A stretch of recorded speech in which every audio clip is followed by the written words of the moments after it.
How's it going, everybody? I want to do a video today of our corn. I think I've only done one video about it and done several about the beans, but the thing about corn for us in our area is we have really good markets for corn. We have an ethanol plant and close by and everything, but probably zoomed way in on my face there, but we have an ethanol plant close by and all that stuff. But the thing about corn around here is we are 10 days from a drought at all times. But as you can see this year, we can grow some pretty good corn. I mean, those are some big old ears on him, but hopefully most of this field will be like that. But what we do is we raise conventional corn. Now, it is still a hybrid. You just cannot, it's not tolerant to glyphosate, glufosinate, which is Liberty, glyphosate, Roundup,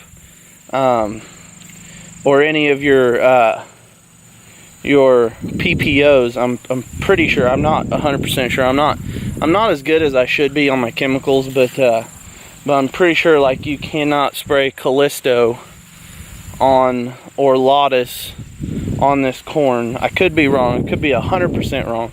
I'm not real up to date on that, which I should be, but nonetheless I'm not. But there are some pros and cons of raising conventional corn.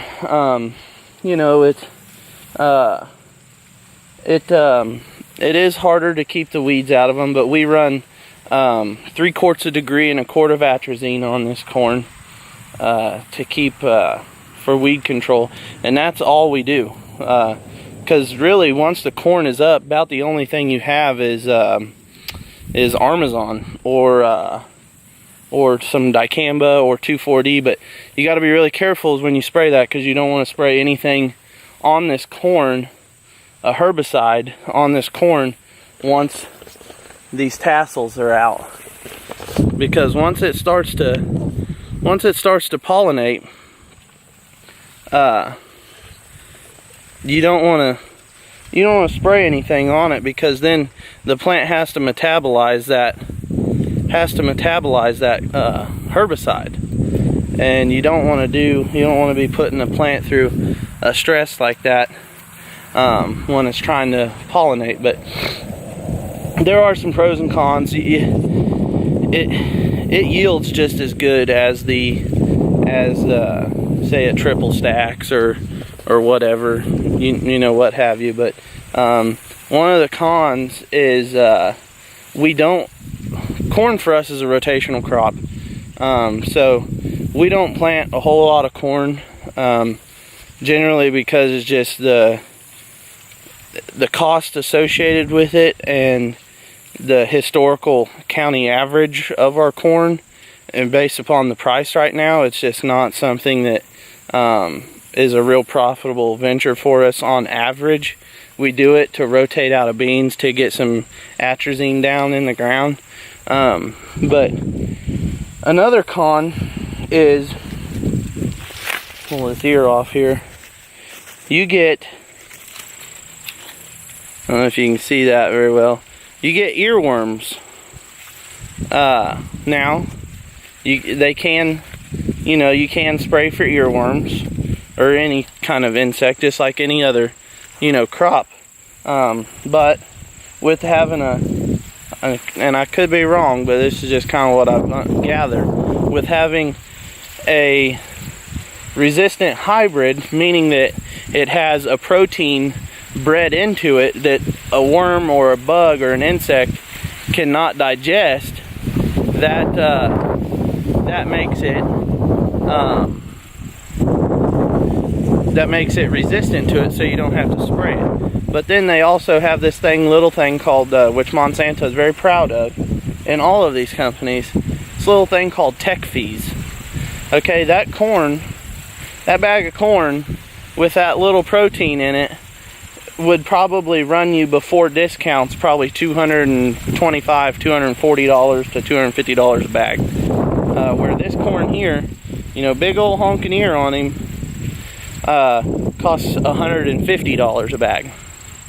And it is a flex hybrid, so you can plant it at a low population and it will flex out, meaning the ear will make up for you know, not that many plants in the field. So we plant a lower population. It's planted at 25,000 or 26,500 plants. But we fertilize it exactly the same. We do everything the same, except for we just don't buy the traded corn. We don't spray Roundup on this corn. I mean, we top dress it, we fertilize it all the same. Everything is the same. We just don't have the insect guards in it, or the herbicide resistance, or anything like that. But I mean, it's drying down now. It's in full dent. It should be really good. I mean, last year with this corn, we had a 30-acre field, average 204 bushel the acre, which was over double what our county average is. So that was very, very good. But no, there's just some pros and cons to it, and the pros is the cost. You know, I can go out here and hire an airplane to spray for these earworms. You know, cost me maybe $12 an acre total to have them spray for it, if we end up having the worms, which we don't every year, and still be so much more money ahead on my seed costs. But no, I just wanted to give you guys a little update on the corn and why we plant conventional corn. I mean, you can see this corn is, I mean, it's starting to really really drying down now, but when it was really getting after it, this corn was, oh shoot, it's probably 8 feet tall. We run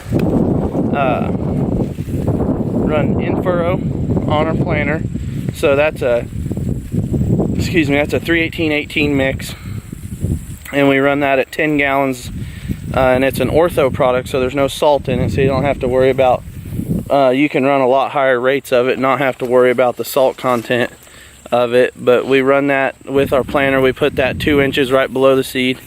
We run 100 pounds of DAP, 100 pounds of potash, and about 100 pounds of actual N of anhydrous, and that'll give us like 125 pounds or 130 pounds of N. And then we come back in when the corn is like waist high, and